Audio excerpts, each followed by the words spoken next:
How's it going, everyone? Welcome back to another episode. In this week's episode, we're going to be going through another week of training in Santai Muay Thai. Let's get into it. Hope you guys can enjoy the show. So we're opening up with me taking some photos at the local shrine that's right across the street from the school. Recording. Alright. So I had just a little bit of a problem trying to figure out the camera, this guy right here, because I'm always taking photos with it on auto, and I guess I'm supposed to be using the manual setting. So I was just taking photos of that tree and that little bench and that little merry-go-round, just to see if I can understand the difference between them, because it's like I know they all adjust like the the brightness of a photo, but it's like some things adjust the brightness and the focus, other things adjust the brightness and, like, I don't know how, I guess, because what I was trying to figure out is like the photos I was taking, trying to get the blue, the deep blue out of the sky to come out in the photos and not just be flooded with light. And it took me a moment to figure out that was the ISO, but I just don't understand why that is the case. So anyways, now I'm gonna go into this temple and go ahead and take some photos and try to figure this shit out.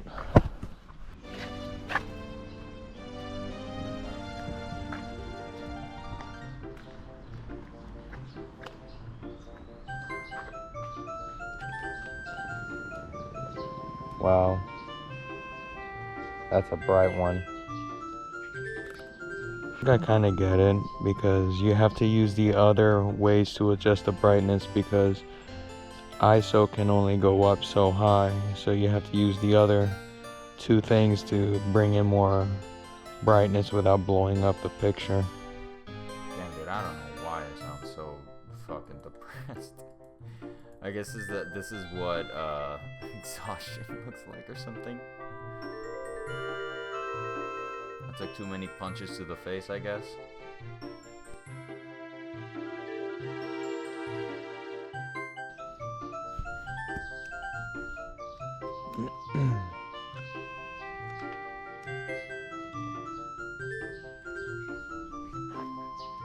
Okay. I think it's time to order some lunch. So this meal was actually one of my go-tos. As you can see here, it's called the Big Bear Spicy Salad. Don't know what restaurant. The restaurant was in Thai, so I wouldn't be able to tell you what it was. But you can see right there it was 70 baht. That means it was cheap as shit, and it gave you a good amount of food. I ordered mine without noodles because I had to find a way to cut carbs, otherwise I was just gonna balloon up and wait. And then at some point I ended up hearing some music coming from outside, so I was wondering where it was, what that noise was coming from, so I just stepped outside and I recorded some of it.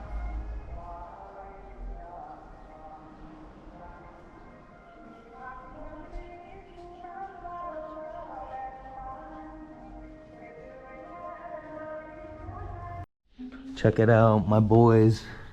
They were hungry, so I gave them a little bit of pork.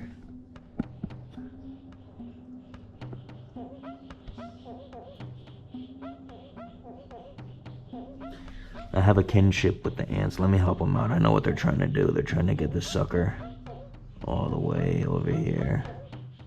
Hold up. No, hold up. I am your guardian. Come on, get off me.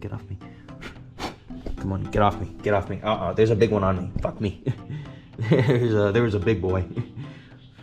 There was a big boy on me. I was like, no, I know what you're gonna do. But I know they were trying to get it into that hole, so I just did them that 20 minutes of labor. Now they just gotta break it apart. I develop a kinship with these ants. Now that they protect me from cockroaches, I go ahead and feed them every now and then. Yesterday I gave them a little bit of pork. They're gonna go ahead and take that little piece of dried pork and they're gonna break it down and take it to into the walls, into their kingdom. And yeah, so they do me the favor of protecting me from roaches, and I feed them.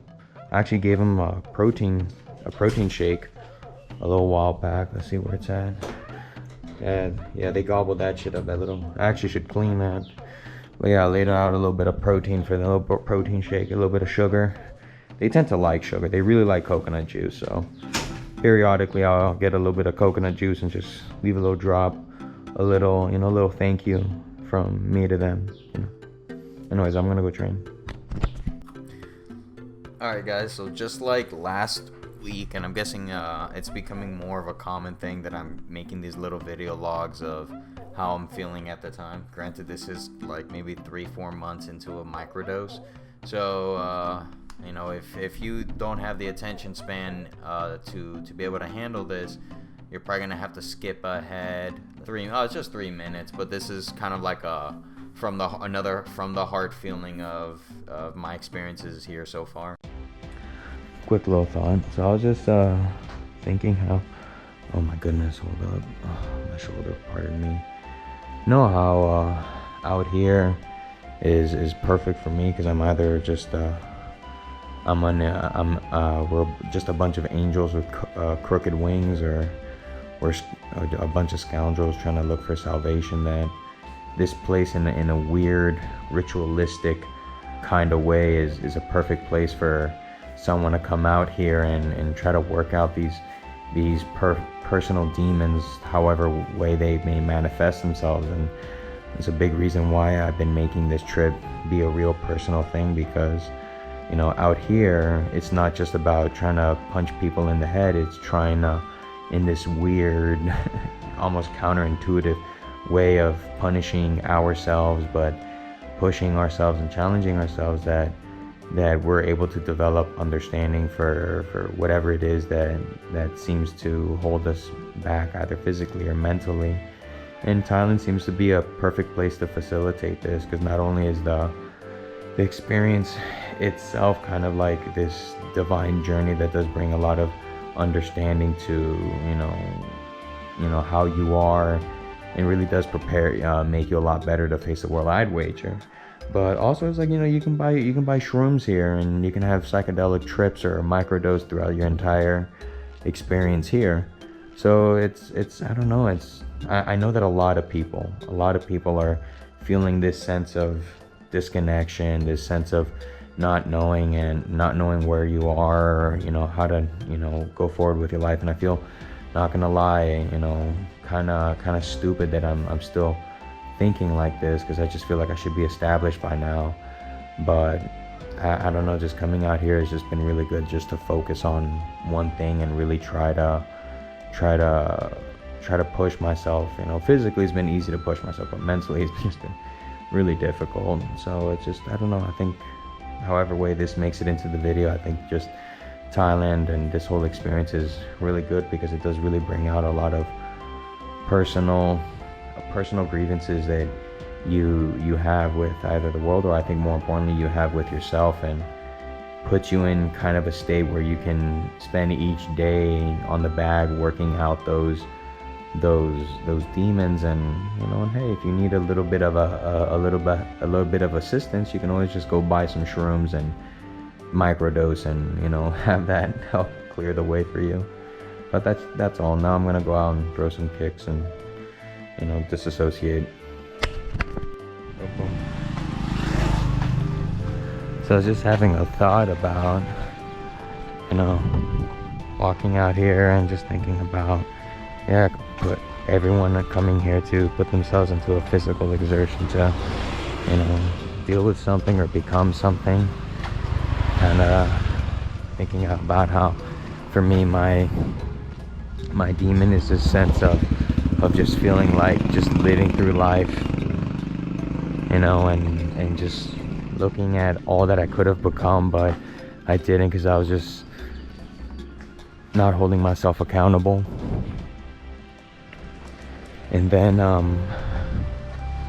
don't know, it just kind of hurts thinking about people that I've lost, and bad things that have happened that maybe I could have done something about it, you know, but because of my weakness, I wasn't strong enough to be able to to face it and deal with it. And I don't know, maybe that's why I'm out here, because in a way it makes me stronger, but also, I don't know, I feel pain for my transgressions. So it's kind of like, I don't know, just like a perfect place for me to work my demons out.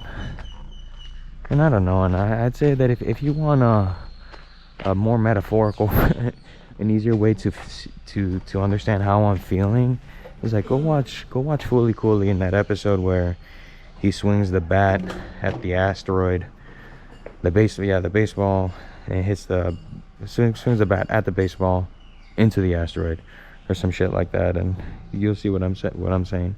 All right, I'm gonna stop getting sentimental. I want to train.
Wow.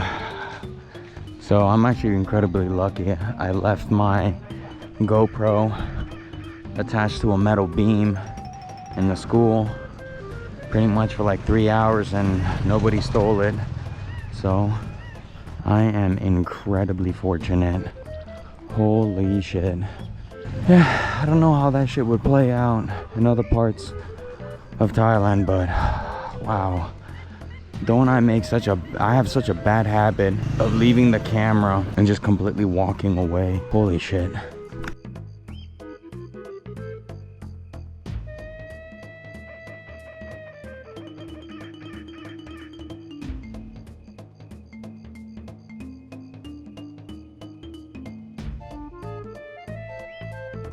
So this cuts to later this evening. There was a barbecue happening at the school, and I wanted to join. I ended up making a few friends and hanging out with them to accompanying them to the barbecue. So this was that night. Every time when I kick there or block there, it hurts so bad. But only there. It's not a hairline fracture, is it? Oh, snap. What? It's not a hairline fracture, is it? It's exactly what it sounds. It's a fracture on your leg that's the size of a hair. Microscopic ones. Apparently it's the one that made Conor McGregor's leg go snap.